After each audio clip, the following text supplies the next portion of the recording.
This video begins the story of Palpatine's rise to power, according to Star Wars legends. Witness it through the lens of Palpatine's official news outlet, the Republic Holonet, as well as a conspiracy theorist who tells a very different tale. Today, the Galactic Republic enthusiastically welcomed its newly appointed leader, Chancellor Palpatine. Palpatine, the mild-mannered, well-regarded senator from the small planet of Naboo, was elected by the Senate, following the Trade Federation blockade of his home world. His nomination came as a surprise to some, after former Chancellor Valorum was ousted. Queen Amidala of Naboo initiated a no-confidence vote on Valorum due to his failure to act decisively in response to the blockade. Amidala led a military defeat of the Trade Federation's blockade and invasion force, and Jedi Master Qui-Gon Jinn perished in the battle.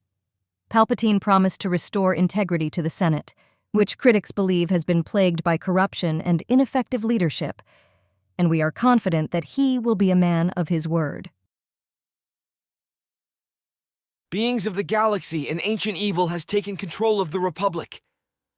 Palpatine is not the man he pretends to be. He may seem like a man of good character to many, but he has a dark past and sinister agenda. I know this sounds crazy, and I'd rather not believe it myself, but we have inside sources that we can't name, and all the evidence is there. Sound the alarm, folks. We are in serious trouble. Let's have a look at the evidence. First, Palpatine's association with Higo Damask. Damask, who recently was found deceased on Coruscant, was born into wealth and has used his fortune to buy seats in the Senate. He placed his operatives from the Techno Union, the Trade Federation, the Commerce Guilds, and the Intergalactic Banking Clan there. Damask has also manipulated politics on Naboo and installed his selected candidates and monarchs there who he could control. He helped Palpatine get his start in politics shortly after Palpatine murdered his entire family in a fit of rage. They later coordinated the assassination of Senator Vidar Kim so that Palpatine could replace him as senator. Our sources also tell us that Palpatine orchestrated the conflict between the Nebula Front and the Trade Federation, which led to the creation of the Trade Federation droid armies.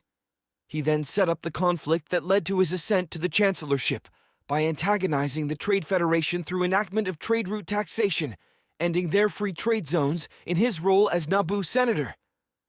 But there is more to this story, folks. Much more. Chancellor Palpatine is an evil Sith Lord and also controls the Trade Federation. He ordered the blockade of Naboo. Sources tell us that a Zabrak Sith Lord was killed by the Jedi on Naboo. Qui-Gon Jinn didn't die because of a battle droid, as the Holonet reports. He was killed by a Sith. They have returned, folks. Sources also tell us that a Sith Lord known as Darth Sidious controls the Trade Federation. Connect the dots, people. Who else is Sidious but Palpatine himself? The Jedi have believed that the Sith were extinct for 1,000 years. But now, they know that the Sith have returned, and they are taking control of the Republic.